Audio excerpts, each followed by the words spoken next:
Hello, everyone. Welcome to another episode of the Lifetime Legacy Lawyer podcast. I'm Thomas Vick, joined by Seth Wilson of Adler Attorneys, and we're ready to talk about another estate planning topic today. Seth, how are you today?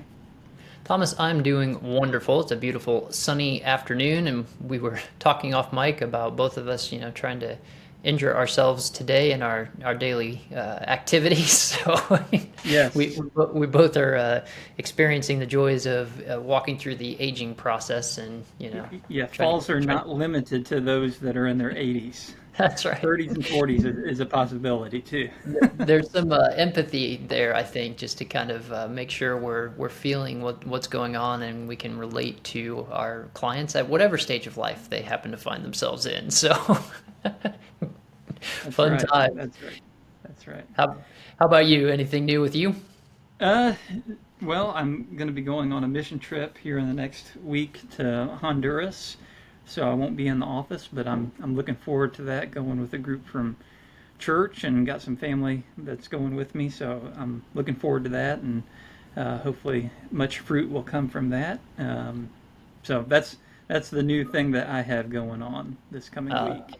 that's awesome, and we'll look at hearing a good report when you get back and share some of your experiences. I think that'd be fun. Well, good deal. Good deal. Well, the blog digest went out today. Had a couple topics that we wanted to discuss in the podcast. The first one is 5 reasons that a trust is right for you. And Seth, how about you kind of lead us off on why a trust might be right for somebody? Yeah, it's interesting. The more folks I meet with about this topic is and kind of think it through, the more beneficial you start seeing some of the avenues and options that a trust brings for a family. And one of the things that your blog digest talks about is that creditor protection. And that sort of, you look at the sort of spend thrift provisions that can help protect the assets that the individual making the trust has worked very hard to get, and that can help allow time for the beneficiary of those funds potentially to mature a little bit, to age into or grow into, if you will, their ability to handle those funds. And you can set those funds aside, maybe keep them from getting squandered, which is a really good thing. And one of the big things with the trust is, if done properly, it's a probate avoidance tool, and that's really a good thing, because more and more the cost of probate continues to climb, just because of various factors and time and things, and the courts are more congested than ever. And so it's a good thing to have that as an alternative, having that trust in place to avoid probate again, if that trust is properly set up. So those are a couple of the big things initially that I really like to talk through with my client, and just helping them accomplish what their goals are. How about yourself? Yeah, as far as the point on creditor protection, it just depends on what kind of creditor protection we're talking about. So, and the kind of trust that we're talking about. So, you know, creditor protection for your beneficiaries, absolutely. A trust can definitely help out with that. The trustee can have discretion to be able to not, distribute money if it's going to be claimed by a creditor. So it's helpful for beneficiaries' uh, creditor protection. But then, depending on the type of trust that you sign up for, so to speak, you can have some creditor protection as well. I kind of think about the Indiana Legacy Trust. You can't set it up with the intent to defraud any creditor, obviously. But once you have the funds in there, if creditors pop up, then you can have some creditor protection. So that's one type of trust outside of kind of the typical revocable trust and Medicaid asset protection trust that we talk about. That's one trust, the Indiana Legacy Trust, that can be helpful. Um, and then also, like you mentioned, that's a way to avoid probate. Another point for establishing a trust is providing for your grandchildren. So, you know, if you have grandchildren, they're probably not, of they're still minors probably. They're probably not of the age of majority, at least in a lot of cases. And so as you're doing estate planning, if you want them to have some kind of inheritance, establish a trust so that whatever comes to them is going to be established in that trust, going to be funded through that trust, and the trustee can manage it and pay for things like their education, college tuition, books, things like that, and then have some rules on when the distribution is going to actually take place, and the grandchild can come into ownership of the entire trust estate, if you will.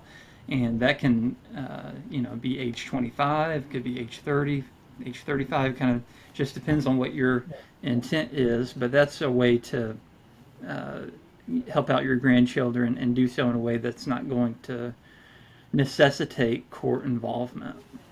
Yeah, and we'll face that. Sometimes it's just an unfortunate situation where the grandchild's parent has predeceased them, and so we want to set aside that share for the benefit of the grandchildren, but then there's other siblings at that same level below, and so navigating that can sometimes be much easier in a trust than it can be just trying to figure out who's going to take care of those funds for the benefit of the grandkids as well. So that's always another scenario to think through. Yeah, on that point, that's the advantage of a transfer on death beneficiary designation or a paid on death beneficiary designation and a trust, because a transfer on death beneficiary, if they predecease, there probably isn't going to be a backup plan with whatever financial institution you do that with.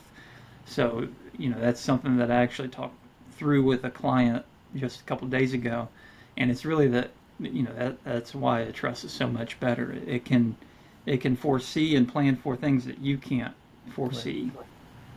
Yeah, and it gives you kind of that safety net of, hey, this is ultimately what I want to have happen. And when we talk about sort of that planning, there are ways to do probate avoidance in terms of transfer on death designations and making sure that the remaining estate is under the small estate threshold. But you also have all of these sort of different plans in place to accomplish that outcome.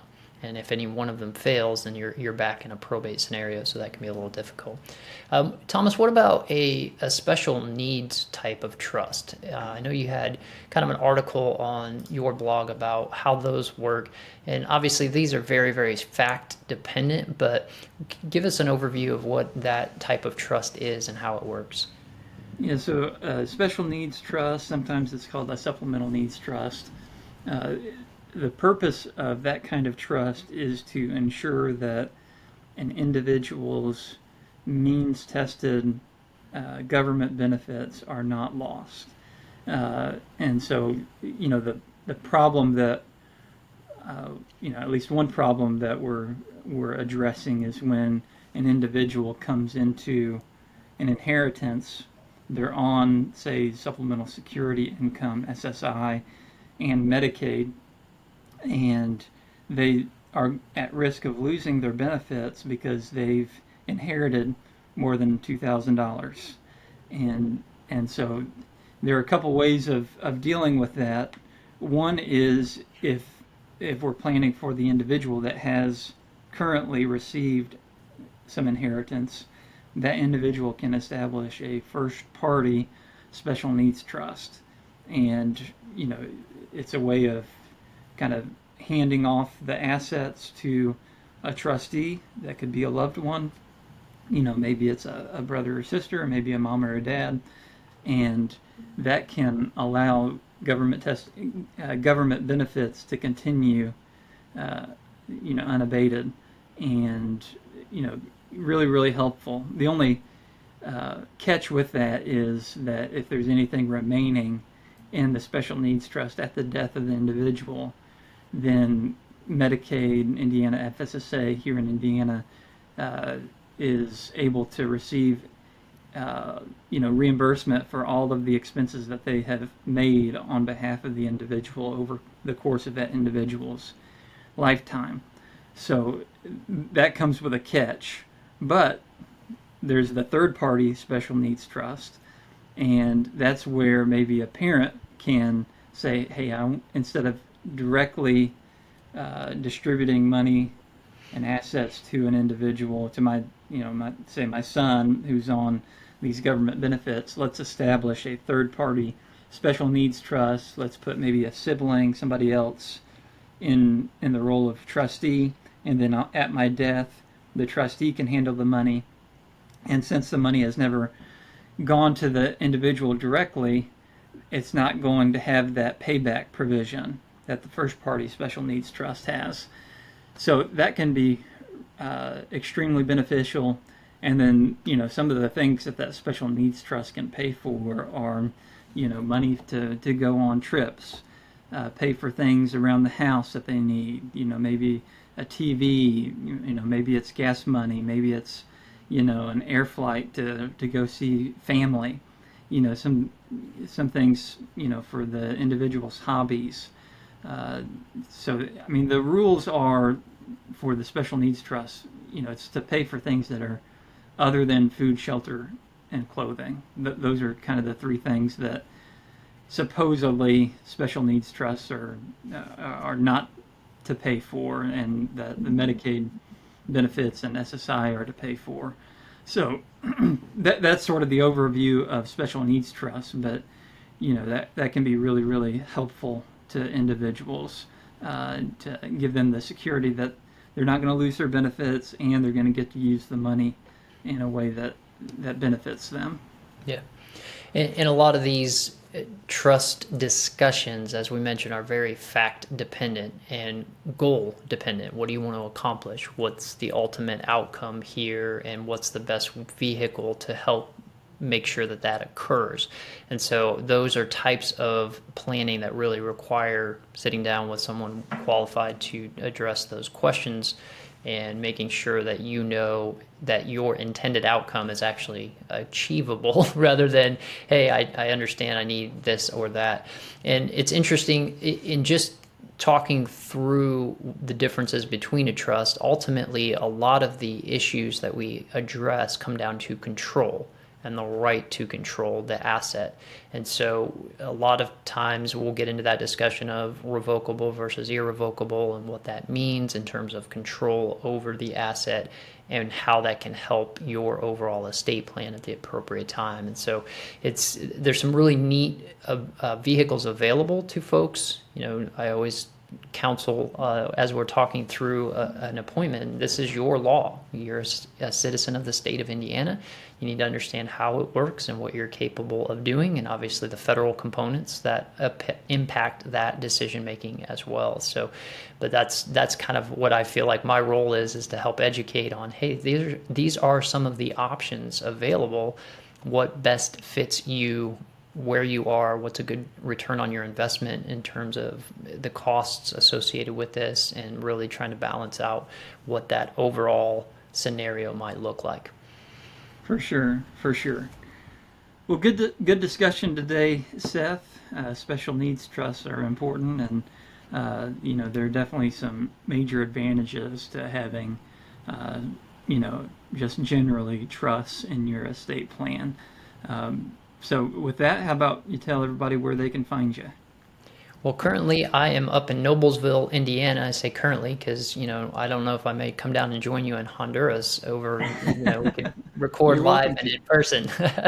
But we're in the heart of Hamilton County up here in Noblesville, Indiana, and that's our web address, noblesvilleattorney.com. You can find our contact information there. How about you? And I'm Thomas Vick of Vick Law PC in Greenwood, Indiana. Best way to reach me is to go to vicklaw.org, vicklaw.org.